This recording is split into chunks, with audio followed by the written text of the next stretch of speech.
제가 기도하고 시작하겠습니다. 하나님 감사합니다. 우리와 함께 하시면 감사합니다. 오늘 이 시간 성경 공부를 통하여서 우리가 주님께서 우리에게 주시는 크고 놀라운 비밀들 깨달아 알게 하시고, 하나님 우리가 성경 읽을 때 우리가 배운 여러 가지 성경적 지식들로 인하여서 우리의 사고와 영적 지식이 팽창될 수 있도록 하나님 우리가 많은 것도 듣고 배우고 깨달아 알아가는 시간 될 수 있게 해 주시옵소서. 첫 시간입니다. 마치는 시간까지 함께 하실 것을 믿고 모든 말씀 예수 그리스도의 이름으로 감사하며 기도드립니다. 아멘. 자, 오늘은 지난주에 이어서 창세기의 요셉 부분에 대해서 먼저 이야기를 나눠보도록 하겠습니다. 요셉은요, 처음에 이제 요셉이 헤브론에서 어디로 가게 되냐면요, 도단으로 가게 됩니다. 그리고 도단에 갔다가, 그러니까 헤브론을 떠날 때 형들한테 심부름 갔다 오라고 해가지고 간 거거든요. 형들 심부름 갔다 오라고 갔는데 그게 마지막이 됐어요. 그러고 그냥 끝났어요. 인생이 그러고 끝났어요. 그래서 여기에서 이제 미디안 상인에게 팔려가지고 어디로 가요? 여기 애굽까지 갑니다. 애굽에서 또 보드발 장군에게 팔리고, 이렇게 했다가 여기에서 이제 국무총리, 우리가 다 아는 국무총리가 되고 이 과정들이 이제 있었던 거예요. 자, 마지막에는 다시 이제 돌아오죠. 마지막에 훗날 이스라엘이 출애굽 때 해골을 가지고 나와가지고 이제 다시 헤브론으로. 자, 창세기의 끝부분은 여러분 뭐냐면요, 우리가 이제 창세기 다음이 뭐예요? 출애굽기죠. 근데 출애굽기 전이 뭘까요? 출애굽기 전에 창세기인데, 창세기의 끝부분이 뭐냐면요, 입애굽기예요. 입애굽기. 그러니까 애굽에 들어가는 과정. 그래서 아버지의 심부름을 나간 길이 입애굽기의 시작인 거예요. 무슨 말인지 아시겠죠? 근데 출애굽기가 있으면 입애굽기가 있을 거 아니에요? 그 시작이 바로 이제 입애굽기. 아빠가 형들 뭐 잘하고 있나 심부름 갔다 와, 요게 그렇게 이제 시작되는 겁니다. 그런데 이때부터 엄청난 고난이 이제 시작이 되죠. 이때부터 엄청난 고난이 시작이 되는데, 엄청난 고난이 시작이 되지만 장차 올 영광에 비하면 사실 그 고난은 비교가 안 된다. 이렇게 나갔지만, 이렇게 해서 이 애굽기가 시작되지만 결과적으로는 국무총리 하러 나가는 거인 거죠. 네. 엄청난 그 하나님의 역사가 기다리고 있었다는 거. 요셉을 미리 애굽에 보내서 이스라엘의 구원 계획을 예비하시는 사건이 요셉의 입애굽기 이야기입니다. 우리가 출애굽기는 너무 많이 알고 많이 들어봤지만 입애굽기라는 이 단어는 또 우리에게 굉장히 생소하죠. 그렇지만 맞아, 저렇게 애굽에 들어가는 과정이 있었지라는 거를 우리가 기억해야 돼요. 요셉이 꿈을 꾸죠. 이런 막 채색 옷을 입고 이 단들이, 곡식단들이, 형들의 곡식단들이 나의 이 큰 단에게 절하는 그런 꿈을 꿉니다. 이것 때문에 이제 형제들이 미워하기 시작해요. 근데 진짜 이게 엄마가 달라서 그랬나 봐요. 저는 조금 사실 이해가 안 되는 게, 아무리 형제가 형제에 대해서 질투를 한다고 해도 한 부모에게서 나온 형제를 저렇게까지 미워할 수 있나, 저는 그 생각이 들거든요. 아무리, 그러니까 뭐 식구들하고 싸우고 이럴 수도 있지만, 형제들하고 싸우고 그럴 수 있지만 죽어버렸으면 좋겠다라고 생각하지는 않잖아요. 막상 그런 마음을 먹었다가도 그 사람이 안 좋다는 얘기를 들으면 그렇게까지 되는 걸 바란 건 아니었는데 이 사람들이 이런 생각을 한단 말이에요. 근데 여기는 정말 그 엄마들이 달랐기 때문에 너무 심하게 가족들이, 형제들이 갈등하는 일들이 있었어요. 그런데 대단히 중요한 이 시점에서 그러니까 대단히 중요한 이야기가 그 창세기 38장이에요. 창세기 36장에 여러분 뭐가 등장하냐면요. 창세기 36장에 그때부터 요셉의 입애굽기가 시작이 되거든요. 그런데 갑자기 난데없이 창세기 38장에 누가 등장하냐면 유다 이야기가 등장해요. 성경을 읽다 보면. 그러니까 왜 요셉 이야기 쭉 가다가 갑자기 유다 이야기가 딱 나오거든요. 38장에. 왜 이게 등장을 할까요? 유다의 이야기는 여러분 예수님이 누구의 족보죠? 예수님의 족보가 어떻게 되죠? 누구의 자손이라고 그러죠? 다윗의 자손인데 다윗 위로 가면은 요셉을 포함한 12형제 그러니까 야곱의 12아들들 중에서 누구의 자손이에요? 유다의 자손이잖아요. 그래서 유다의 사자라고 하잖아요. 예수님은 유다의 사자. 지금 유대인들이 왜 유대인이에요?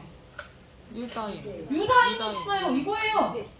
유대인 이게 다 유다인이에요. 그러니까 유다예요. 네, 무슨 말인지 아시겠죠? 이도열 집사님은 어디 있어요? 학교 갔다고? 그래서 이 유다의 이야기가 난데없이 38장에 등장하는 이유가 뭐냐면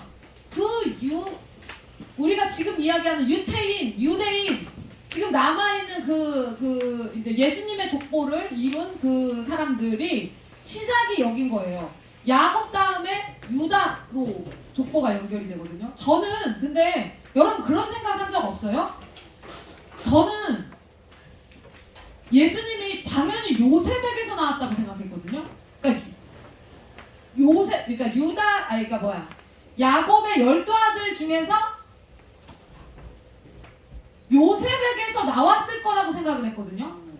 우리가 언뜻 생각하니까 알지만 유다의 자손이라는 걸 알지만 요셉이 너무 특출났기 때문에 우리가 착각할 수 있어요. 요셉이 예수님의 조상인 걸로 착각할 수 있다고. 그런데 유다에게서 나왔고 예수님은요. 유다가 36장부터 창세기 36장부터 요셉의 이야기가 쫙 시작되면서 입애굽기가 시작되는데 갑자기 38장에 유다 이야기가 난데없이 딱 껴들어요. 근데 제가 뭐라 그랬어요? 책을 써보니까 책에 10년 동안 있었던 일을 쓰려고 보니까 엄청나게 중요하다고 생각하는 그 모든 이야기도 다 스킵되더라. 그러니까 6,000년의 역사를 담은 성경에 나와 있는 이 이야기는 진짜 엑기스 중에 엑기스만 담은 거더라. 한 줄도 허튼 게 없더라. 근데 갑자기 요셉 이야기를 쫙 풀어나가도 시간이 부족한데 38장에 유다 이야기가 갑자기 딱 등장해요. 왜? 12아들들이 요셉 빼고 다 진짜 말도 안 되는 지경이었어요. 여러분, 그러니까 오죽하면 자기 아무리 배다른 형제여도 엄마가 다르다고 해도 형제를 죽이겠다고 하는 그 인간이 얼마나 악랄한 거예요. 이 악랄한 인간들. 근데 그 중에서 요셉 사건 이후에 요셉을 죽인 거예요. 자기 그 형제들도요 죽은 줄 알고 살고 있었어요. 아시죠? 요셉이 죽었다고 생각하고 살고 있었어요. 요셉을 죽인 거란 말이에요. 요셉 사건 이후로 유다가요 굉장히 마음 가운데 고통을 받습니다. 동생을 죽였으니까 얼마나 찔렸겠어요. 그래서 굉장히 그 마음 가운데 어려움이 있었는데 그래서 집을 떠나요. 집을 떠나서 결혼을 지 마음대로 합니다. 그냥 이방 여자랑 지 마음대로 결혼을 그냥 해요. 그랬는데 그렇게 결혼을 해서 아이를 낳았는데 2명의 아들이 다 죽어버려요. 알죠? 여러분 다 그 과정을 아실 겁니다. 아들을 낳았는데 아들 2명이 그냥 죽어. 그리고 부인도 죽어요. 자기 마누라도 죽어요. 그 누구만 남아요? 막내 아들과 며느리 다말이죠. 네, 며느리 다말만 남습니다. 그렇게 하고 나서 그런 아들이 죽고 아내가 죽는 그 경험을 하고 나서 유다가 자기 아버지의 아픔을 헤아리게 돼요. 왜냐면 자기 아버지도 요셉을 잃었잖아. 그리고 사랑하는 아내 라헬을 잃었잖아요. 가장 4명의 아내 중에 가장 사랑했던 아내를 잃었단 말이에요. 그러니까 우리 아버지가 얼마나 고통스러운 시절을 보냈을까라고 하면서 아버지의 마음이 이 이후로 장착이 됩니다. 그래서 왜 유다였어야 하는지, 왜 예수님의 족보가 유다를 통해서 이루어졌어야 하는지를 이야기해주기 위해서 난데없이 창세기 38장에 유다의 이야기가 등장하는 거예요. 유다가 왜 선택되었는지를 알려주기 위해서. 라헬의 죽음과 요셉의 죽음을 떠올리면서 유다가 아버지의 아픔을 그대로 체휼해냅니다. 그러고 나서 죄를 회개하죠. 그리고 아버지께로 돌아갑니다. 하나님은 그러고 나서 유다에게요, 여러분, 나중에 야곱이요, 유다에게 장자의 축복을 줘요. 장자의 축복. 그리고 쌍둥이 베레스를 통해서, 누구를 통해서 낳은 아들? 다말을, 며느리를 통해서 낳은 아들. 그래서 이 아들을 통해서 다윗과 예수님의 족보를 이어갑니다. 근데 지난주에 제가 말씀드렸죠? 창세기는 뭘로 읽으면 안 된다?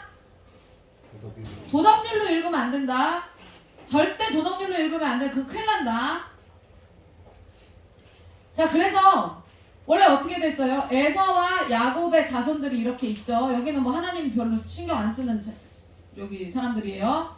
레아, 라헬, 실바, 비라 이렇게 있어요. 이렇게 4명의 부인들이 있었어요. 야곱에게 4명의 부인들. 그리고 루벤, 시몬, 레위, 유다, 이사갈, 스불론, 요셉, 베냐민, 갓, 아셀, 단, 납달리 이렇게 해가지고 12 자손들, 하나, 둘, 셋, 넷, 다섯, 여섯, 일곱, 여덟, 12이 있죠? 자, 이렇게 됩니다. 요셉과 베냐민이 라헬을 통해서 나오죠. 자, 요셉은요,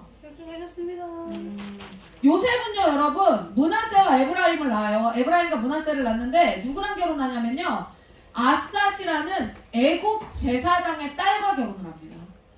예수가 아니라 하나님 믿는 사람이 아니라 그냥 이방 여인과 결혼을 한 거예요. 근데 이게 왜 이방 여인과 결혼을 했냐면요, 애굽의 왕이 그렇게 시켰어요. 그래서 이렇게 결혼을 한 거예요. 그러니까 유다는 넷째였는데 불구하고 다 제껴지고 장자의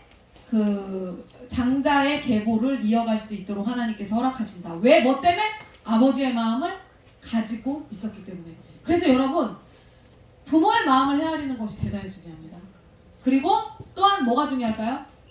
하나님 아버지의 마음을 헤아리는 게 진짜 중요해요. 하나님 아버지의 마음을 헤아린다는 건요, 여러분이 축복받을 수 있는 그 대로를 까는 것과 똑같아요. 진짜로. 하나님의 마음을 그래서 달라고, 장착하게 해달라고 기도하셔야 돼요. 자, 그래서 여러분, 이게 아주 중요한 거거든요. 유다의 이야기 아주 중요한데, 요셉의 자손들은요, 여러분, 북이스라엘로 갑니다. 무슨 말인지 아시겠어요? 요셉의 자손들은 북이스라엘로 가는데, 북이스라엘의 수도가 어디예요?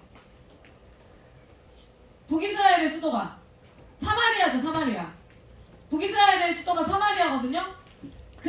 나중에 요셉의 자손들은 북이스라엘로 가서 얘네들은 아수르에 의해서 침공당했을 때 다 섞이죠. 다 섞여서 사마리아인들이 되는 거예요. 그쪽은 다 혼잡종이 돼요. 그러고 나서 하나님께서 유다의 자손들은 그러니까 북이스라엘과 남유다로 나뉘었을 때 남유다에 머물게 하시거든요. 그래서 그 사람들이 섞이지 않고 하나님께서 아수르를 통해서 북이스라엘을 침공을 허락하셨지만, 그럼에도 불구하고 남유다로는 혼종되지 못하도록 절대 남유다 예루살렘으로 못 넘어오게 하나님이 딱 막으셔서, 이 예수님의 족보가 나와야 되기 때문에, 혼잡종이 일어나면 안 되기 때문에 남유다로는 침범을 못하게 여기서 딱 잘라버리세요. 자, 유다와 며느리 다말의 이야기는 예수님의 족보라서 굉장히 중요한 인물입니다. 그리고 하나님의 긍휼과 제사함의 은혜로 인해서 장자의 축복을 얻게 되고 예수님의 족보의 조상으로서 등록되는 그 엄청난 일을 유다가 경험하게 되는 거예요.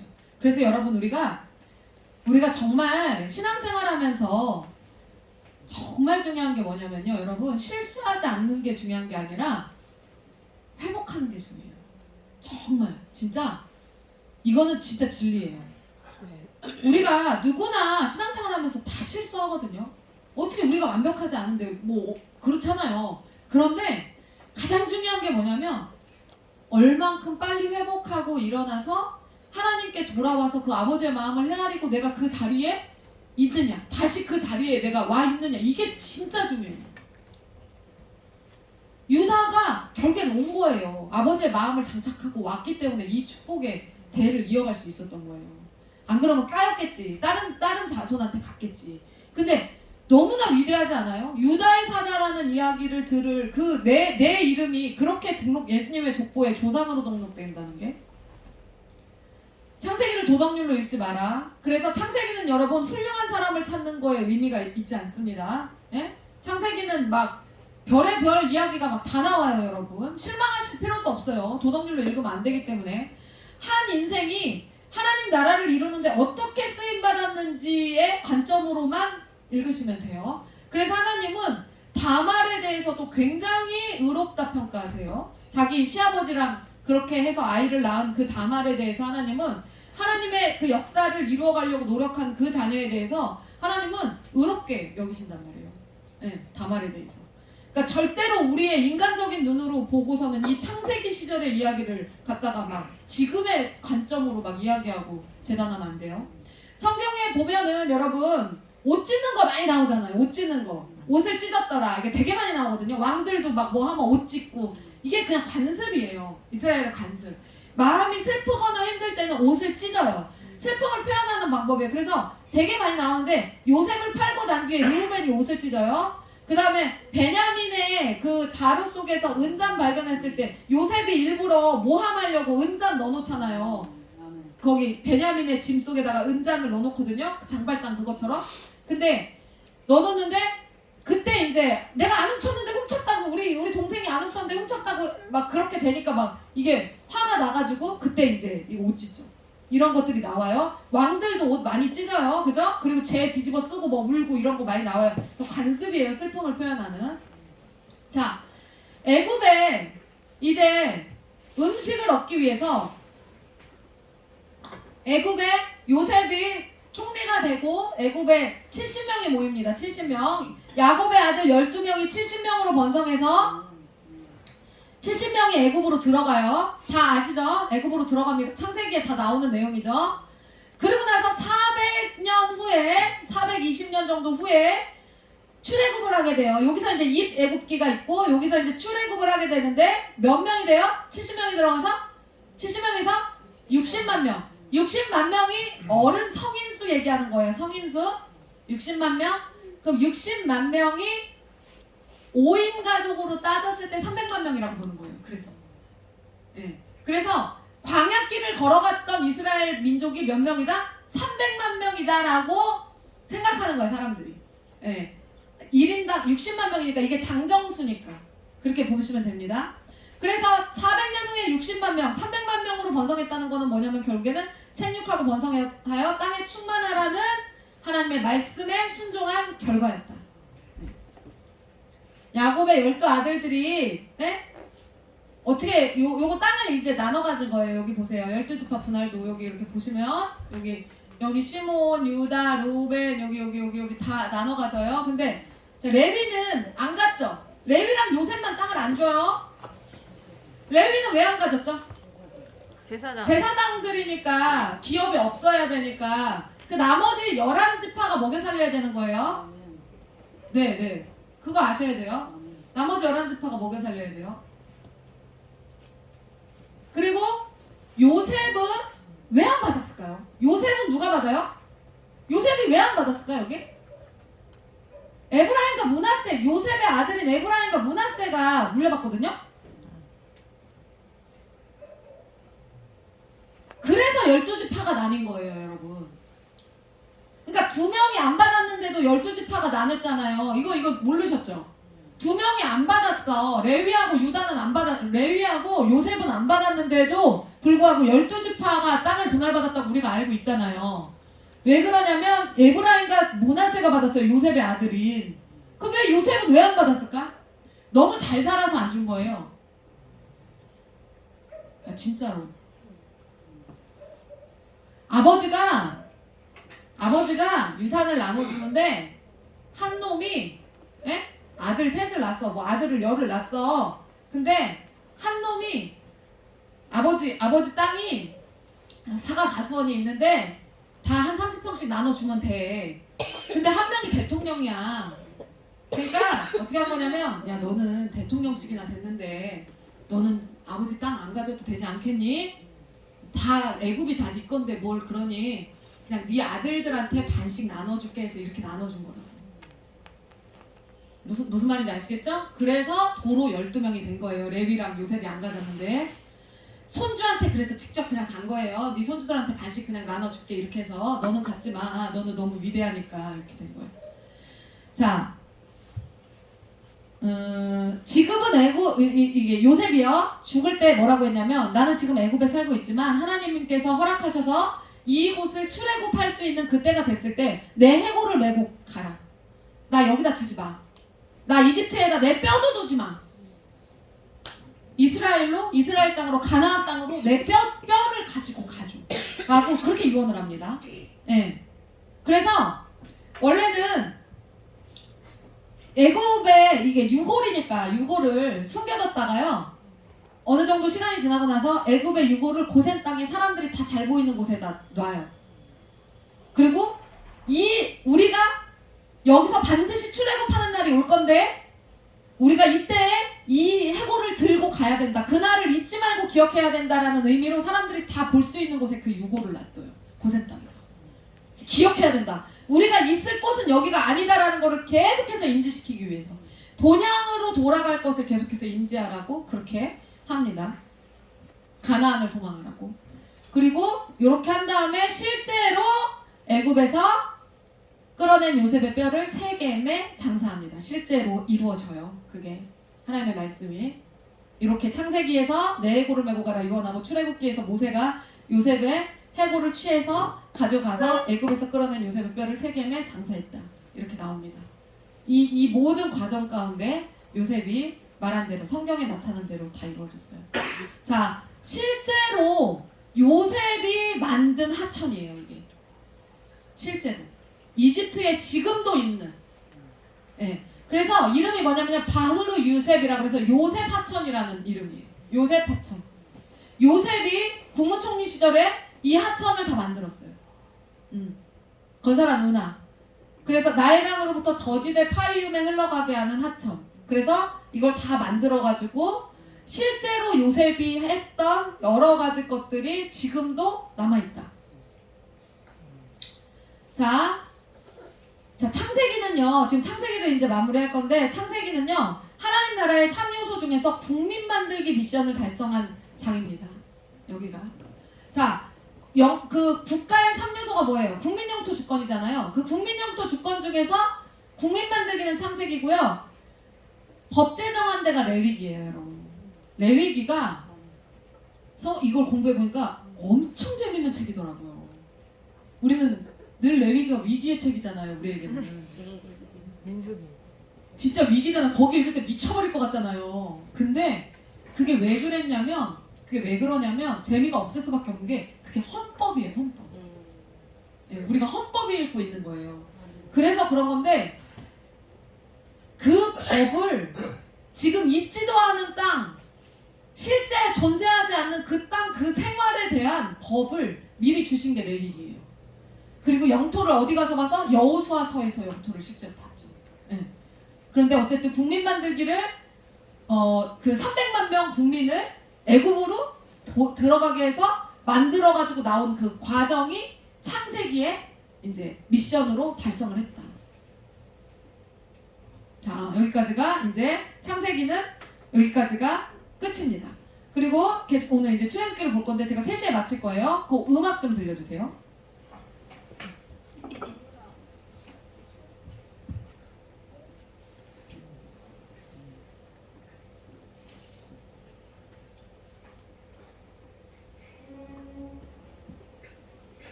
들어보셨을 거예요.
들어보시죠.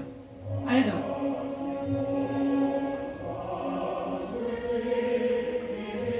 가사를 한번 잘 보세요.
네, 여기까지만 들을게요.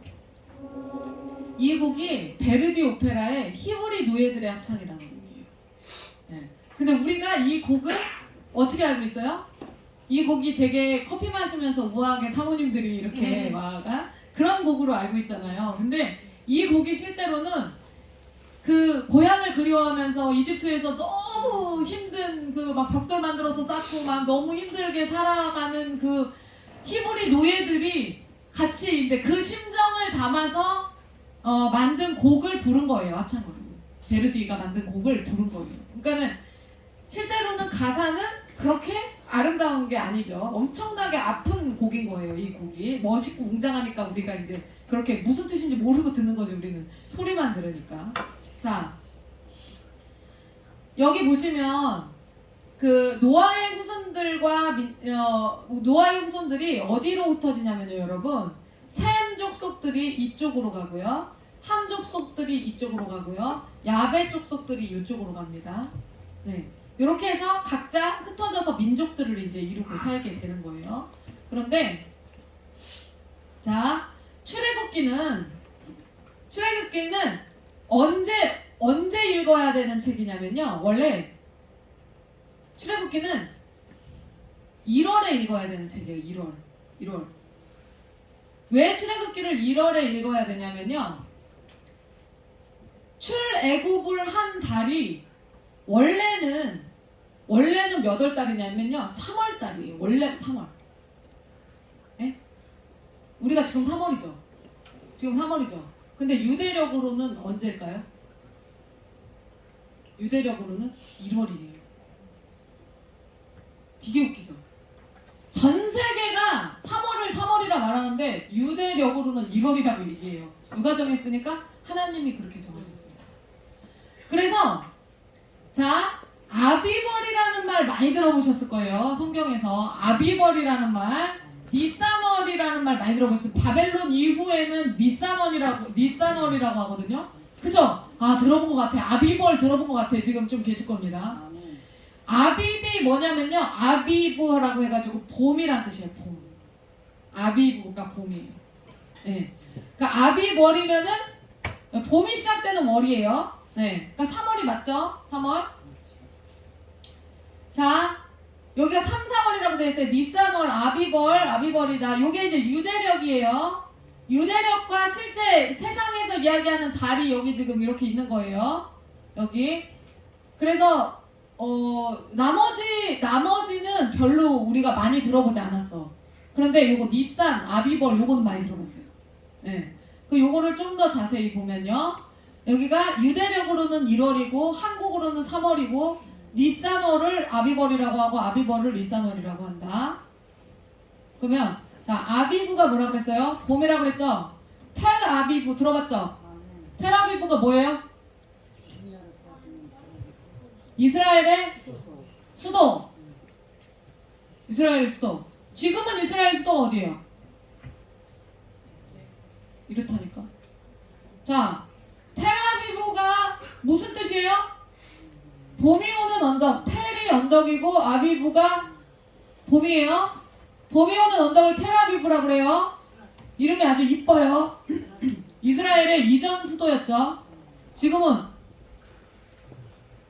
예루살렘으로 옮겼잖아요. 트럼프가. 트럼프 재임 기간중에 예루살렘을 이스라엘의 수도로 하겠습니다라고 해갖고 난리가 났었죠.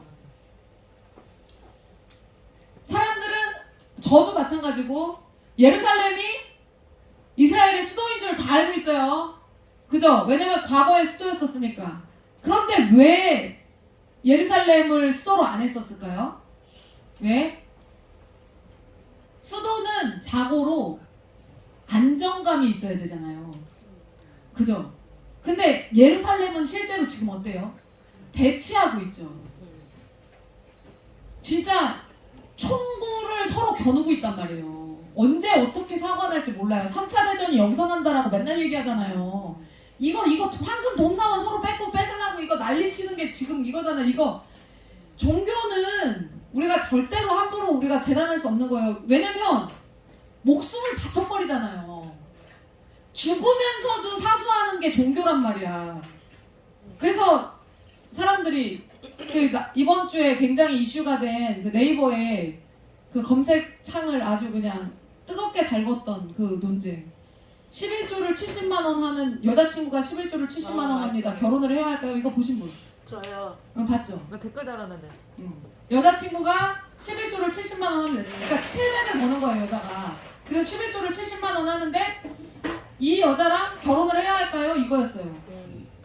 네. 그러니까 사람들이 다 뭐라고 해요? 댓글을? 기독교는 빠른 손절이 답입니다. 자기네들끼리 하라 하세요. 뭐 개고생합니다. 뭐 헬이 열립니다. 기독교 교회 다니는 여자랑 결혼하는 순간 뭐 지옥이 열립니다. 막 그러면서 막 정신 차리세요 지금이라도 막 그러면서 막 그 예수 믿지 않는 남자를 막 일깨우는 막 야 정신 차려. 미친 여자야. 막 결혼하면 안 돼. 막 이러고 있는.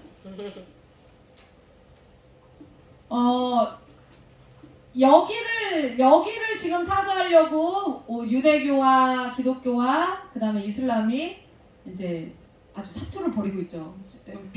피를 실제로 흘리기도 하고 피는 안 흘리지만 그래도 전쟁 중에 있는 거예요. 지금도 서로 여기를 차지하려고. 그러니까 우리는 죽어버리니까 그냥. 그러면서도 지키는 게 기독교 신앙이니까. 그러면서도 놓지 못하는 게 이게 신념이기 때문에 이게 어쩔 수 없는 거예요.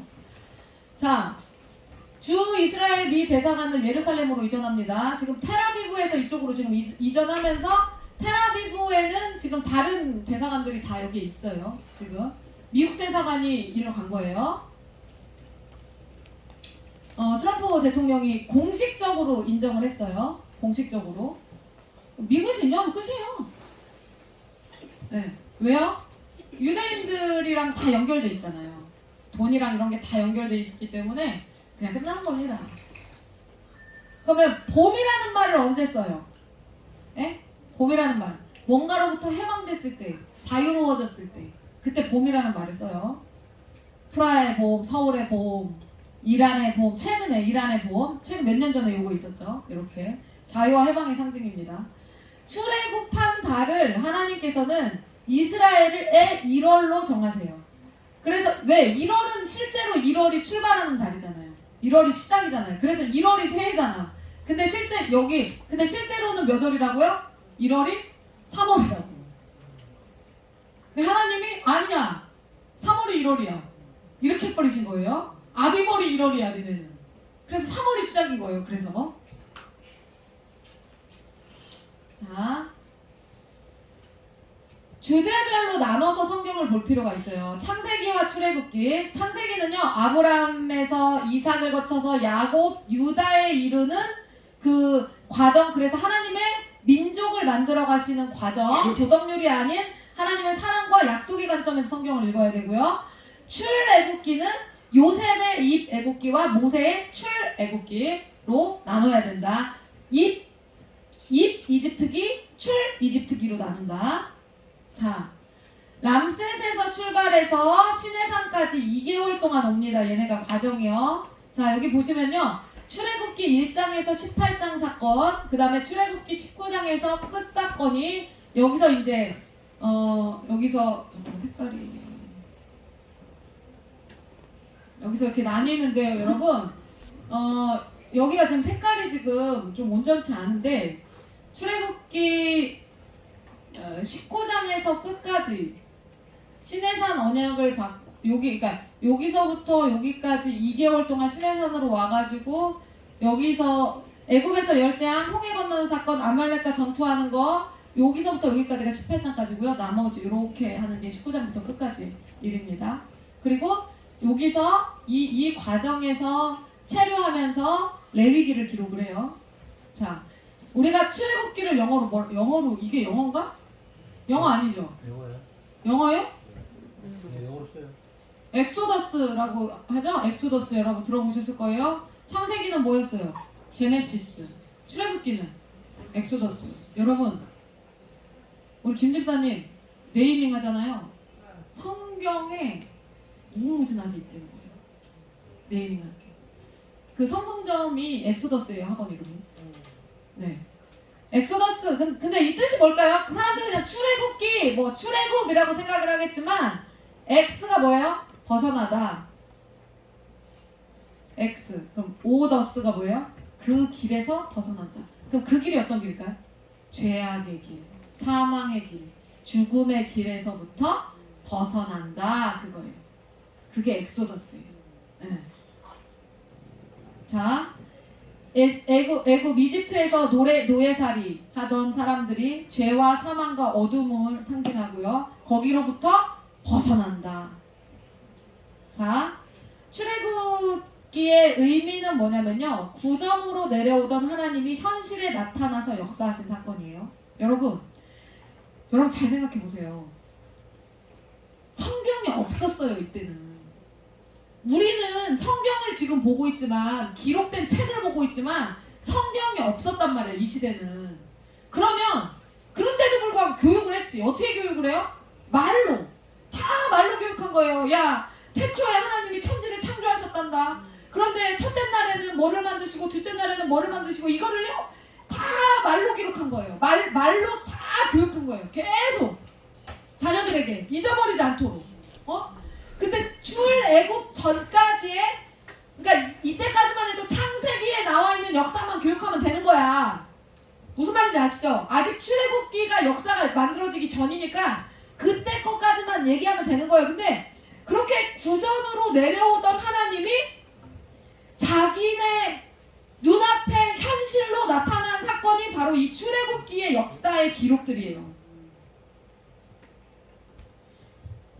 창세기에 출애굽기 예고편이 나오는다고 보시면 돼요. 창세기 15장 13절에서 16절. 여기가 출애굽기 예고편이라고 보시면 되고, 출애굽기는 그래서 하나님의 손이 보이고 얼굴이 보이는 그 살아 계신 하나님이 그렇게 드러나는 역사의 현장이었다. 자, 창세기 15장에서 16장, 15장 13절에서 16절. 다 같이 읽어보실까요? 시작.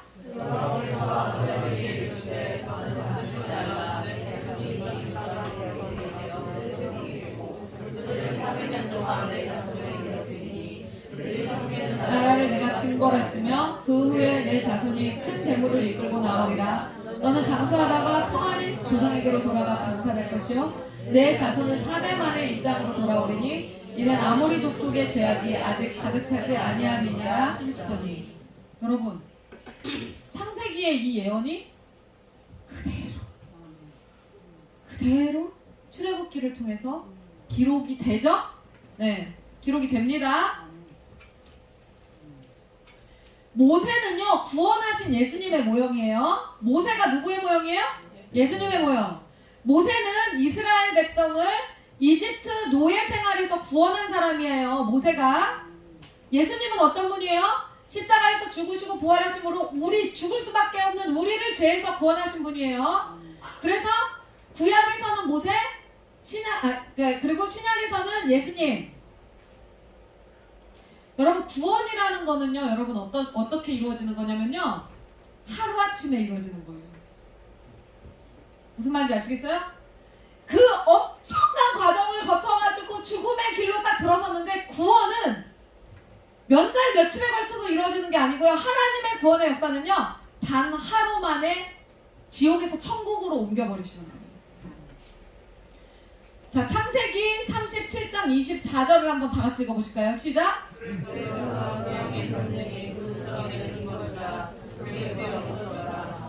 이거 대단히 중요한 말이거든요. 그러니까 이 사람들이 물이 있는 줄 알고 집어넣은 거예요. 죽으라고, 실제로 죽이려고 집어넣은 거라니까요, 동생을. 이 새끼가 이 싸가지 없이 이거 우리한테 뭐 네가 잘 나갈 거라고? 아, 좋아. 그럼 죽어봐. 그 일이 이루어지지 않게 하려면 어떻게 해야 돼? 얘를 그냥 근원을 없애버리면 되잖아요. 그래갖고 죽여버리려고 넣었는데 하나님이 준비하셨어. 하나님이 파놓으신 구덩이였어요, 그게. 그러니까 하나님이 뭐냐면, 여러분, 하나님은요 항상 저주를 복으로 돌리세요. 그러니까 여러분이 내가 지금 사단의 역사에 빠져가지고 내가 지금 이렇게 됐는데 나를 하나님도 구원을 못하실 것 같은 막 그런 상황들에 우리가 노출될 때 있잖아요, 인생 살다 보면. 근데 여러분, 하나님은요 기가 막힌 하나님의 방법으로 하나님의 구원을 이루세요. 그거를 화를 복으로 반드시 바꾸세요. 그 하나님의 손을 신뢰해야 돼.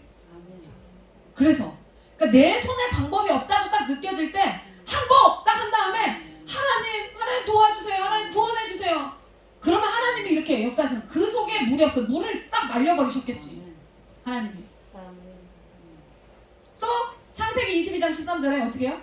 이삭을 번제물로 희생시켜요. 수풀에 걸려있는 순양. 이것도 어떻게 돼요? 하나님이 양에게 말씀하시는 거죠. 야, 너 머리 가서 저기 가서 너 이렇게 걸려있어. 양이 어떻게 해요? 순종하죠. 수풀에 가갖고 머리를 박고 그냥 있는 거예요. 하나님께서는 이렇게 우리를 구원하세요. 이렇게 준비하셨어요. 자, 제가 금요일에 말씀드렸어요. 구원의 배 테바. 여러분, 노아의 방주와 모세의 갈대상자가 똑같은 공통점이 뭐라고요? 무동력이라고 그랬어요. 방향, 속도, 멈춤을 철저히 누구에게 맡긴다? 하나님께 맡긴다. 내가 하나님을 끌고 가는 것이 아니라 철저히 하나님께 끌려가는 것이다.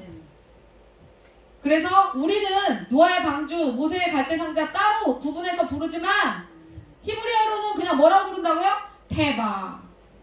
테바라고 하면 그냥 딱 알아듣는다고요. 뭐? 무동력 운항장치. 하나님이 이끄시는 배. 이 엄청난 노아의 방주에 조종관이 없었다는 게 말이 돼요? 하나님이 이끄시는 대로, 띄우시는 대로 그냥 가는 거예요.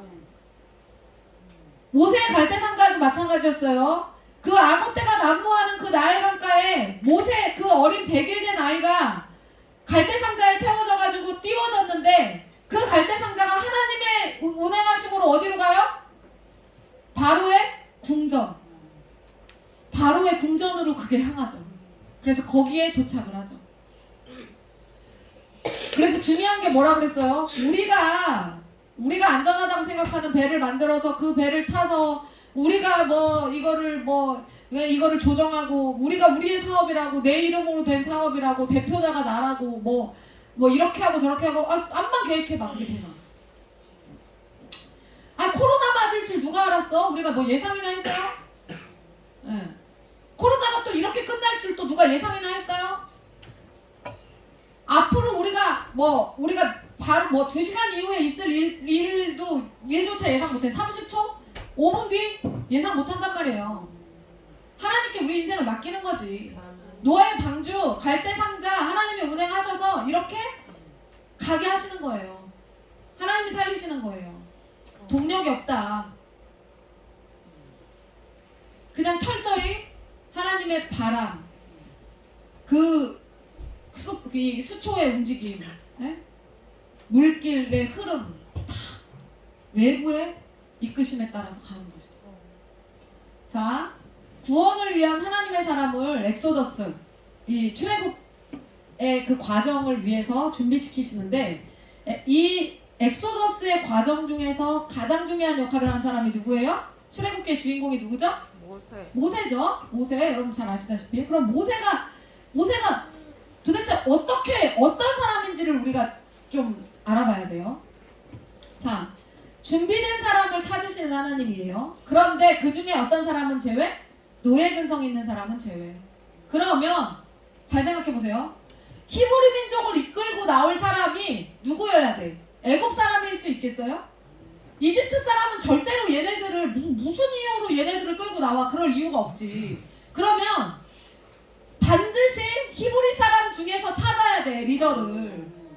그런데 히브리 사람들은 지금 다 어떻게 돼 있어요? 노예잖아. 노예 일을 하고 있는데 여러분, 그 노예 근성하고요, 여러분 거지 근성은 몸에서 빼내기 정말 어렵습니다. 네. 그래서 저도 이제 사업을 하면서 여러 학부모들을 대하다 보니까 거지 근성 있는 사람을 기가 막히게 파악을 하게 되더라고요. 거지 근성 있는 사람. 너무 싫어요. 거지 근성 있는 사람들이 여러분 근데 기가 막히게 손해 안 볼 것 같죠? 거지 근성 있는 사람들이 손해를 기가 막히게 봅니다. 네. 왜 어떤 데 보면은 어떤 가게에 가면은 당신이 물건을 오래 고를수록 가장 안 좋은 물건을 집어가게 됩니다. 이렇게 문구를 써놓은 가게들이 있더라고요. 뭔 말인지 알죠? 물건을 오래 고를수록 당신은 가장 안 좋은 물건을 집어가게 됩니다. 제가 지난주에 한 친구를 한글을 잘 못하는 아이여가지고요. 원래 그 친구를 1시간 10분만 수업을 해주면 되는데 제가 항상 1시간 30분에서 40분을 수업을 해줬어요. 항상. 매일매일. 그러니까 매일매일 제가 30분에서 40분씩 오버해갖고 그 친구를 봐줬단 말이에요. 그런데 그 친구 아빠가 전화가 온 거예요. 선생님, 제 딸이 지난주에 하루 안 갔잖아요. 그냥 자기 사정에 의해서 빠졌어요. 근데 저는 그거를 5일을 다 나오던 애기 때문에 보강을 신경을 안 썼고 제가 평소에도 그렇게 많이 해줬기 때문에 보강을 따로 생각을 안 했어요. 근데 그 아빠가 하는 말이 뭐냐면 우리 딸이 하루 빠졌잖아요. 그거 보강 어떻게 처리하실 거예요? 딱 이러는 거예요. 그래서 제가 네 아버님 하루에 10분씩 일주일 동안 추가로 더 해드리겠습니다. 제가 그랬어요. 근데 그러고 나서 어떻게 됐을까요? 제가 하루에 1시간 반씩 1시간 40분씩 해주던 그 수업이 1시간 20분으로 줄어들었어요. 그 얘기를 딱 듣는 순간 제가 이렇게 계산을 하겠다는 거지? 오케이, 당신의 계산법대로 내가 해주겠어. 그러고 그러니까 자기가 분명 시간을 보거든요. 애가 도착한 시간, 끝나는 시간을 분명 보거든요. 그런데 감사할 줄 모르고 그걸 따지더라고. 그래서 제가 그럼 당신이 원하는 대로 해주겠다고 하고서는 수업을 1시간 20분으로 줄여버렸어요. 그리고 저는 그 이후로는 이제 보강이 다 끝나버리면 1시간 10분에서 60분으로 딱 줄여버릴 거예요. 노예 근성, 거지 근성.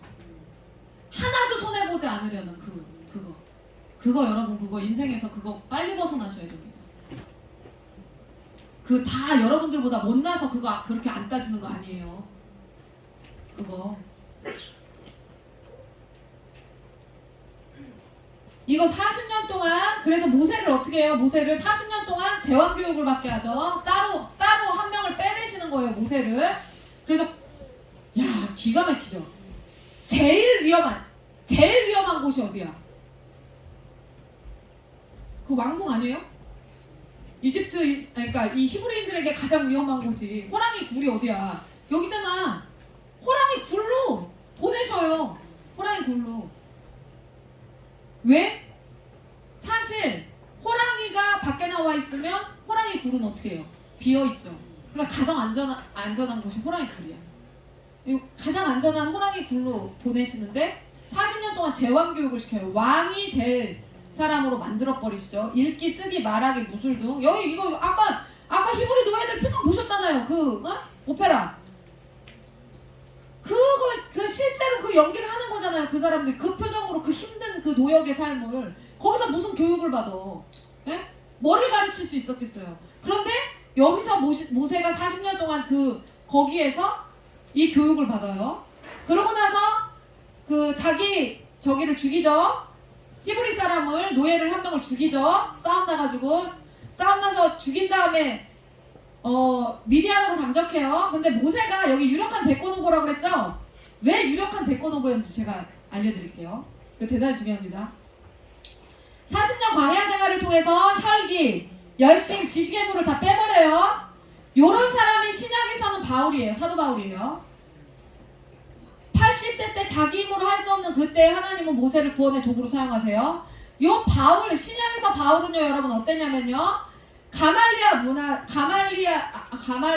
가말리엘의 문화생이었어요. 지금으로 따지면 서울대학교 최고학과 최고석학에게서 배운 수제자예요.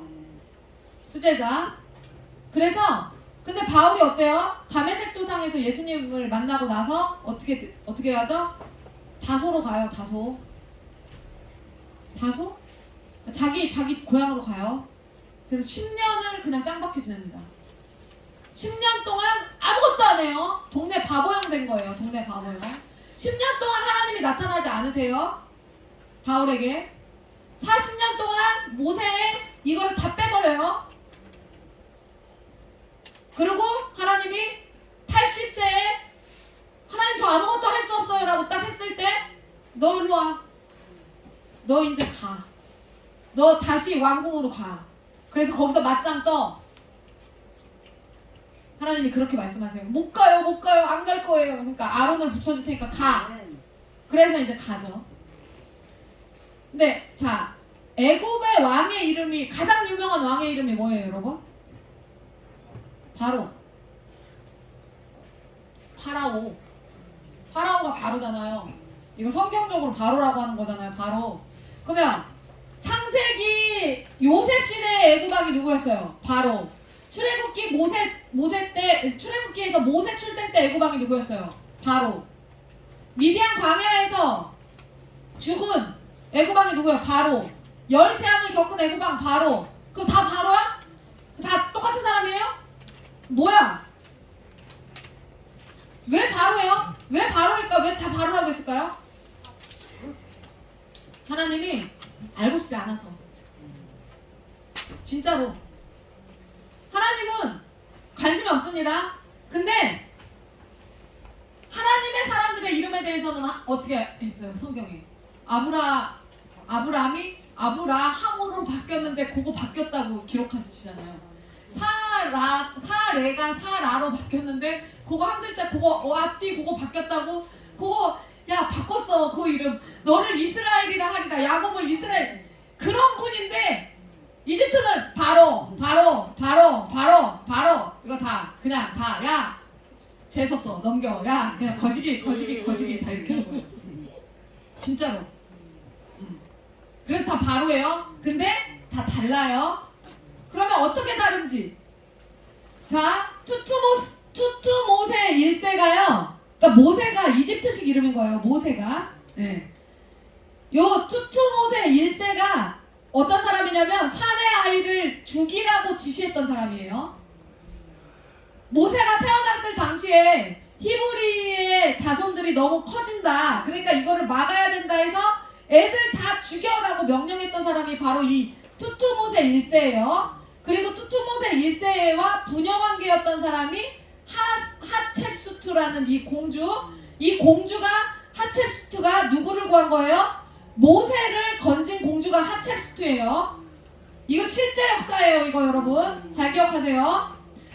요 사람이 죽이라고 명령했는데 살아서 모세가 이 공주의 손에 의해서 모세 갈대상자 타고 가갖고 여기 이 여자의 그 궁전 앞에 딱 도착을 해서 이 여자가 구하죠. 그리고 여기 부자 관계라고 돼 있죠. 여기 부녀, 여기 부자. 투투모세 2세. 뭐야? 근데 왜 부부야? 뭐야? 또 계속 또 나오죠? 이 투투모세 1세는요. 무난동녀 외동딸 하첵수투 한 명만 나왔습니다. 근데 왕위를 이어야 되잖아. 그래서 어떻게 했냐면 왕자로 투투모세 2세를 양자로 드려요. 사위야 한마디로. 대리사위예요. 그래서 대리사위에게 왕위를 물려줬어. 자, 그러고 나서 어떻게 해요? 투투모세 3세를 낳았어. 부자관계. 여기 투투모세 3세를 낳았어요. 그런데 투투모세 2세가 일찍 죽어요. 그래서 투투모세 3세가 어린 나이에 왕이 되면서 하첵수투 이 엄마가 섭정을 해요. 그래가지고 투투모세 3세가 나중에 엄마가 죽고 나서 엄마가 한 모든 그 역사적 그 기록들과 공헌들을 다 때려 부십니다. 너무 짜증이 나가지고. 자, 근데 여기에 비밀이 있어요. 여기 관계에 비밀이 있어요. 이 투투모세 3세는 하첵수투가 낳은 아들이 아니에요. 아, 재밌죠? 흥미진진해지지. 이 투투모세 2세 얘가 대리사위로 들어온 주제에 밖에서 바람을 펴갖고 나온 애가 얘예요. 무슨 말인지 아시겠어요? 그리고 하첵수투가 거친 애가 얘야. 무슨 말인지 아시겠죠? 그럼 여자들만 대답해보세요. 얘가 이쁠까 얘가 이쁠까? 모세가 이뻤겠지. 그러니까 한마디로 모세가 가만히만 있었으면 왕이 되는 거예요. 이집트의 왕이 되는 거예요. 근데 여러분, 우리 생각에는 모세를 이집트의 왕 되게 하시는 게 빠를 것 같지 않아요? 차라리 그래서 막 이스라엘 백성들에게 막 제국을 형성하게 하고 막 우리 생각에는 그게 오히려 나을 것 같지 않아? 대로를 걷게 하는 것 같지 않아요? 그런데 하나님은 그 방법을 선택하지 않으시고 자기가 선택한 그 백성을 구원해 내셔서 하나님이 선택한 그 장소로 보내시고 거기에서 새 민족을 이루게 하시고 새 나라를 세우게 하세요. 모세는 하첵수투가요 모세를 엄청 이뻐했어요. 그래서 얘를 미워했어. 그래서 섭정을 하면서 엄청나게 한 거야. 그러니까 사랑으로 했으면 투투모세 3세가 존경했겠지. 그리고 엄마가 한 거 안 때려부셨겠지. 근데 다 때려부셨어. 죽고 나서. 얼마나 싫었으면 다 때려부셨을까요? 아니 발 앞에서 나온 이 새끼가 이뻤을까? 싫지. 얘가 이기는 거예요. 근데 하나님이 모세를 데려가세요. 미디안 강야를 보내신단 말이에요. 거기서 힘 다 빼게 하신단 말이에요. 자, 그래놓고 여기 그래서 둘이 경쟁하는 거예요. 그런데 경쟁하다가 그러니까 그 싸움박질하고 막 그 히브리 노예를 모세가 죽이고 나서 싸웠던 사람이 이 사람인 거예요. 그 막 말 타고 막 승마 같이 막 하고 이집트 왕자 영화 보면은 막 같이 모세가 놀던 사람이 이 사람인 거예요. 예. 네.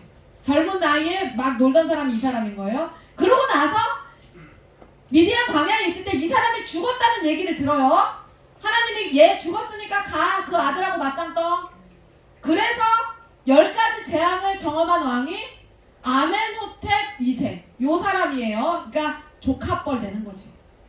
네. 조카뻘이랑 맞짱 뜬 거예요. 그래서 얘 10가지 재앙 다 경험하고 여기서 이집트가 쇠락합니다. 얘 때 이제 그렇게 되는 겁니다. 재밌죠? 이렇게 되는 거예요. 자, 10가지 재앙을 통해서 하나님이 자기 계시를 하세요. 금방 끝납니다. 이제 모세가 내 백성을 풀어놓아라 라고 그 조카뻘 되는 왕한테 이제 선포를 해요. 그러니까 걔가 뭐라고 얘기하냐면 야 누가 너를 여기 보냈는데 딱 그래요. 그러니까 여호와 하나님이 보내셨다. 여기서 최초로 여호와 하나님이 하나님의 이름을 하나님 본인이 직접 말씀하시거든요. 걔가 누군데 하나님은 스스로 있는 분이야. 네. 그게 이제 여기서 나오는 거예요. 그러면 이게 왜 여러분 10가지 재앙을 왜 하나님께서 단계별로 보여주셨을까요? 여호와가 누구인지 보여주는 목적이에요. 죽이려고 하는 게 아니에요. 하나님을 알게 하시려고 10가지 재앙을 보내주신 거예요. 누구에게 보여주려는 거예요? 바로와 애굽 사람에게 또 이스라엘 백성에게도 보여주시는 거예요. 니네도 봐. 내가 살아있고 너네들을 이끌어 갈 거야 라는 거를 이스라엘 백성들을 보내고 앞으로 오는 세대 모든 세대에게 이거를 하나님이 누구신지 알게 하기 위해서 이 사건을 통해서 우리도 하나님이 어떤 분이신지 알고 있죠. 그래서 출애굽기 7장에 보면 나 여호와인 줄 알리라. 10장 나 여호와인 줄 알리라. 반복해서 자신을 계시하세요. 그렇지만 이 9가지 재앙을 보고도 200만 무급 노동자를 쉽게 풀어주지 않아요. 바로왕이. 저 너무 이해됩니다. 이거 나라 망하는 거예요. 200만 명의 무급 노동자를 풀어준다는 거는요 나라 망한다는 겁니다. 그러니까 못 풀어준 거예요. 미디안 광야로 가가지고 지금 양치고 있는 모습이에요. 그리고 그 떨기나무에서 이거 하나님 만난 장면. 자, 떨기나무 그 불타고 있는 떨기나무 여러분 아시죠? 떨기나무 불타고 있는 떨기나무. 불꽃 가운데 떨기나무가 불꽃이 있는데 타지 않았다고 그랬어요. 이 불꽃 가운데 타지 않았던 떨기나무가 무슨 나무냐면요 블랙베리, 라즈베리 나무예요. 요거 산딸기죠? 산딸기 나무예요. 요거. 그래서 요 산딸기 요거를 요 휴대폰을 블랙베리라고 이름 줬는데 요 블랙베리가 여기 알맹이가 얘기랑 똑같죠? 예, 얘가 블랙베리 폰이에요. 이 휴대폰이 요게 똑같죠? 성경에 이름 질 거 되게 많아요. 진짜. 나는 나를 누구로 하느냐? 나는 I am who I am. 나는 스스로 있는데 나는 나다. 나는 나야. 여러분 그런 얘기 안 해요? 야 엄마가 임민아야. 저 우리 애들한테 막 그러거든요. 야 네 엄마가 임민아야. 제가 그러거든요. 나는 나야. 근데 그게 자기가 그냥 나는 나야. 이거 끝난 거야. 그냥 I am 나다. 이거 얼마나 하나님의 존재에 그거를 나야. 이걸로 끝이에요. 얼마나 위대하신 분이면. 구원하시는 분의 이름이 뭐예요? 야훼. 요렇게 있는 거. 여기서부터 있는 거예요. 야훼. 근데 여러분 지금 제가 아주 불경스럽게 야훼. 하나님 이름이 뭐예요? 야훼. 제가 이랬잖아요. 이스라엘 사람들은요 지금도 이 야훼라는 이 단어를요 함부로 못 부른대요. 그래서 어떻게 하냐면 야훼라고 이름을 차마 못 부르고 아도나이, 엘샤다이 이렇게 바꿔서 부른대요. 네. 이거를 그리고 야훼라는 이 히브리어 자음 이 네 글자는요 지성소에서 목욕 싹 하고 들어가가지고 지성소에서 1년에 한 번 부르는데 어떻게 부르냐면 이렇게 부른대요. 막 야훼 이렇게 못 부르고 너무 엄청난 이름이라서 절대로 그 이름을 함부로 부를 수가 없어서 그러니까 이런 거죠. 너 아버지 이름이 뭐야? 그러면은 호열인데요? 이렇게 부르면 이거 제 뭐 배워먹은 거 하나도 없다 이렇게 생각하잖아요. 그러니까 인, 호자, 열자 쓰십니다 이렇게 얘기해야 되잖아. 함부로 이 이름을 얘기하면 안 되잖아요. 그러니까 그런 것처럼 여호와라는 이 이름은 야훼라는 이 이름을 이스라엘 사람들은 지금도 그렇게 못 부르고요. 성경을 실제로 쓸 때도요, 여러분 성경을 쓰는 사람들이 야훼라는 단어가 나오면 여호와라는 단어가 나오면 성경을 쓰다 말고 가서 목욕을 하고 와서 야훼라는 이름을 쓴 다음에 다시 가서 목욕하고 와가지고 쓰고 그렇게 해서 완성한 게 성경이에요. 여호와라는 이름이 이스라엘 백성들에게 그렇게 위대한 이름이라는 거죠. 그러니까 우리가 멋모르니까 여호와라는 이름을 함부로 막 지금 부르고 있는 건데, 이스라엘 백성들에게 여호와는 절대로 함부로 부를 수 없는 이름이에요. 신약에서 야훼 여호와의 언급 자체가 없어요. 이거 함부로 부를 수 없는 이름이기 때문에 너무 귀해서 못 쓰는 거야, 이 이름을. 근데 구원하시는 분의 이름이 뭐다? 그러니까 나는 야훼다. 하나님이 자기의 이름을 그렇게 말씀하세요. 자, 뱀은 뭐예요? 바로의 상징. 아, 그 와중에 멋있다 이렇게 생각하시는 분 계세요? 그 와중에 멋있다? 여기 이거를 보세요. 뱀이에요, 뱀. 뱀은 사단의 상징이에요. 자, 바로는요, 모세를 과거 대권 후보자로 인정해서 협상 테이블에 앉게 했어요. 그러니까 아, 우리 아버지의 경쟁자였으니까 뭐 내가 그래요, 한번 와봐요 이렇게 한 거예요. 여기까지만 할 거예요. 그래요, 한번 와봐요. 얘기 한번 해봅시다. 뭐 어쩌라고? 뭐 누가 보냈다고요? 뭐 여호와? 야훼? 아, 뭐 그래서 어쩌라고? 이렇게 된 거예요. 아니 지금 알잖아. 내가 이 사람들 보내면 어떻게 된다는지 알잖아. 당신 여기 우리 밥 먹던 사람이잖아. 왜 그래? 왜 와서 지랄이야? 이거를 한 사람이 이 사람이에요. 아, 실제 아니지, 배우지. 에? 배우지. 이렇게 잘생기진 않았겠죠. 그래서 나 못 놔줘. 끝내 버티다가 다 죽었죠. 이제 아들 죽고 막 다 죽은 거예요. 이때부터 이제 쇠락의 길이에요. 요거는 제가 이제 다음 주에 하도록 하겠습니다. 오늘 여기까지 하도록 하겠습니다. 3시가 되었기 때문에 제가 기도하고 마치겠습니다.